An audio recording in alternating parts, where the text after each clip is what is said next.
So we already had 3 confluences. We had a sweep of liquidity, break of structure, and a fair value gap. I was just waiting for it to tap back into that fair value gap. But if we could see right here, there was another fair value gap that formed from here to here, which was a higher time frame fair value gap in the 30 minute. What is going on? Welcome back to my YouTube channel. My name is Lewis. This is the second episode of the new series where my goal is to turn $1,000 into $10,000. And the way I'm doing that is through trading currencies. My main pairs are USD JPY and GBP JPY. This is going to be a very short video, really, because I only took one trade this whole week, and the reason for that is I'm gonna basically explain it in this video, so it's not gonna be a very long video either way. Let's just get straight into it. Honestly, I don't have a lot to say this week. I had a very productive day today. I had a very important call with my partner. You know who you are, and I'm recording this video now at 11 o'clock at night since that call ran a little bit later than I expected, but it was a very good call, very informative call. It was kind of a war room type of call, if you know what that is. But either way, I don't want to talk too much. I just want to say I've had a very productive day. Hopefully you guys have had a very productive day as well. Every day is another chance to make yourself a little bit better than you were yesterday. I recently had an event in my life which had basically fueled me and gave me that fire back that I needed, even though it never really went away, but more logs were added to the fuel is the best way that I could really describe it. But just know that I'm gonna make everything happen. Call me cocky, call me arrogant, but when you have the driving force that I have pushing me towards my goals and my ambition, there's no way that I'm gonna fail. I have no other option. Failure is not an option. I cannot do it. I have people depending on me, and you guys are here for the journey. So let's get straight into it. It's going to be a very short video. I'm going to explain a couple things, but so you guys can see here, this is the chart for this week, and I'm going to start on Monday right away. It was a good week for me. One very particular trade which defined this week, I'll leave to later on in the video, but there's CPI and PPI this week, Thursday and Friday, so I wasn't going to trade on those 2 days. So basically I traded Monday, Tuesday, and Wednesday. Well, I didn't trade those days, but those were the days that I was going to allow myself to trade on. But let's get right into it. This is the screenshot from Monday. So if you guys can remember, like I said in the last video, I was talking about how it had just recently broke structure here, and I had an order block waiting to see if it came down into it. As you can see, we're making higher highs and higher lows, so we are definitely on an uptrend, which means I'm going to be looking for longs this week again. But if you remember me saying in the last video that I was looking for longs, it will basically put an image in your head of what the type of trades that I had this week were. So either way, Monday I was looking for longs. So as you guys can see here, on Monday it was a down day. So with me looking for longs on Monday and Monday being a down day, I decided not to trade that day. But let me just show you price action and show you the trade that I did miss. As you guys can see here, this is the price action for Monday. So if you guys were using my strategy, which I said in the last video I'm not using, but this is definitely a strategy that works. So if you guys want to use it, but you have to have higher time frame biases and understanding. As you can see, we were kind of in a downtrend on that day, which means obviously look for shorts, but I was looking for a bigger play. I was looking for a long. I was waiting for it to set up, and it ended up setting up. I'll get into it as we move forward, but this was what happened on Monday. As you guys can see, I always mark out my 2 to 5. We had buy side liquidity right here from the London session. We ended up forming an order block to get up into the buy side liquidity and sweep the liquidity above there. So there's 2 of my confluences right there, sweep of liquidity and an order block with this move up. Right after the sweep of liquidity, a fair value gap formed right here. This could have been an entry. I didn't take it. I would have seen it if I was looking for shorts in the lower time frames, but I was looking in the higher time frames for the long to set up, because due to the biases in my higher time frames being all out of shape, I decided not to take a trade, and I was anyways looking on the higher time frame, so I wouldn't have seen this. If I was paying attention, I definitely would have seen this set up at 7:30. I didn't. The candle that I would have got in at was at 8:15, and I was definitely looking at my charts at that point, but I was looking at the higher time frames and looking for longs, because my weekly was bullish, my daily was bullish, my 4 hour was bearish, and my 1 hour was bearish. So I was just waiting for everything to be bullish, so I have more confidence in getting inside the trade. That won't stop me in the future. As you guys can see, this was a very good trade that I could have easily had. Like I said, so we had this buy side liquidity in the London session. We swept the liquidity with an order block and then formed a fair value gap right after. We could have had a short, gotten in exactly at this candle, had to stop above these highs, and my take profit could have easily been right below these lows in the London session, or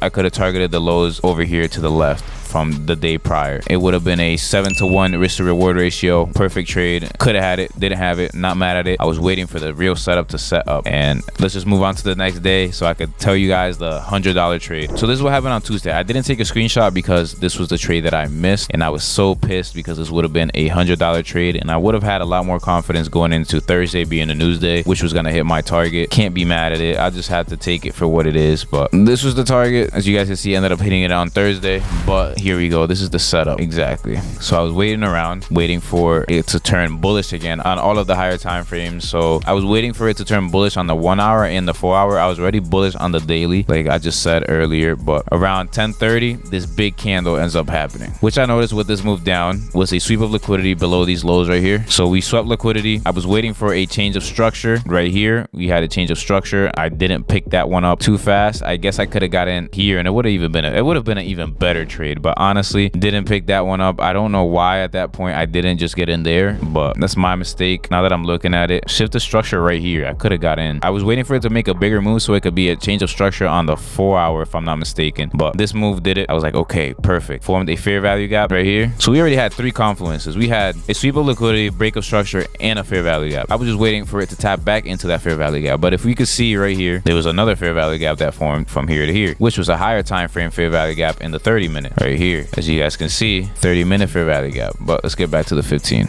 As you guys can see now, all my confluences were here. My bias was all bullish because it just had flipped with this one candle, and all I had to do was get in either in this candle at the 11:15 or this candle at 1 o'clock. Got in with a long, say I got in here, put my stop loss below this low, which I would have been perfectly fine with because it was going to be a swing trade either way, so I wasn't going to be mad. I was going to be risking about 3% of my account anyway, so that doesn't really matter. And this was going to be my take profit. It was a 3-to-1-4 risk to reward ratio, and it would have took all this price action to fill out, but it was a $100 trade. Can't be mad at it. It had all my confluences in it, but I ended up missing it either way. I can't be mad at it. Something took my attention away from the charts, and I had another chance to get in at 1, like I said, but I never got into it. This was the $100 trade. I'm sorry about getting you with the clickbait, but either way, I was correct on this trade, and this trade would have panned out exactly how I wanted it to. And like I said, Thursday I would have been fine with taking this trade because, as you can see, my risk to reward at that point was just, it was too crazy, and I probably would have moved my stop loss probably to break even. So I would have been fine with this. I probably would have took this. This was a perfect trade. I would have been totally fine with it. Either way, it didn't pan out, and I can't be mad at it. I could have got in right here in this break of structure after this candle closed, and I would have been totally fine. It could have been an even bigger trade. So I believe it was like $102 to $105 profit if I would have took this trade, but I didn't. I'm not mad at it. That's a trade that happened on Tuesday. So I didn't trade Monday or Tuesday. I took my only trade, which was on Wednesday. Let's move on to that trade. So this is the screenshot. The screenshot already came up. I had 2 targets on Wednesday, which was basically this high, which was my first take profit, and this high, which is my second take profit. So nothing set up in the London session, but as you guys can see, this is definitely a consolidation. This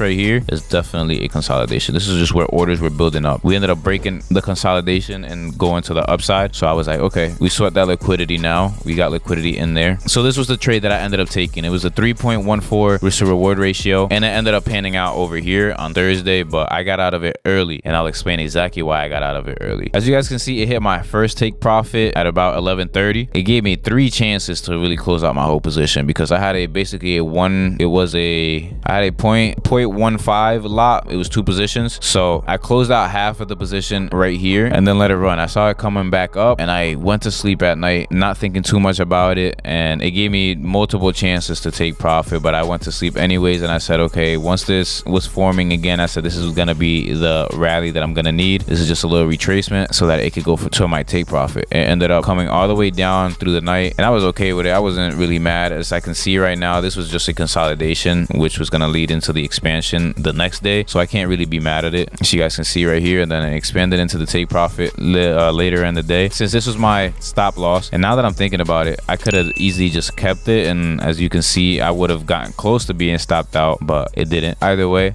I took half of one position up here and then took the other one, I believe, around this area here, which added to about 32 around there dollars, and now I am in $35 profit for the week, which is a 3.5% on my account, and that is actually very good. I'm not going to be mad at it at all. Off of one trade, 3.5%. There's not a lot of investments that you can make that in a week, so not mad at it at all. I could have had a 10.05% increase on my money or return on my money from that one trade on Tuesday, which I would have held honestly if my take profit or if my stop loss was all the way down there where it was on Tuesday, but it wasn't, so I can't really be mad. Going into this week, I'm not going to trade USD JPY tomorrow because there is a bank holiday. As you guys can see here, banks are closed, so anything USD pair, anything that has a USD at the end of it or in the beginning of it, just don't trade it on any days that it is a bank holiday for USD. So honestly, I'm going to trade GJ tomorrow. I'm still gonna trade all these other days because they're high impact news, but I don't believe that they're gonna be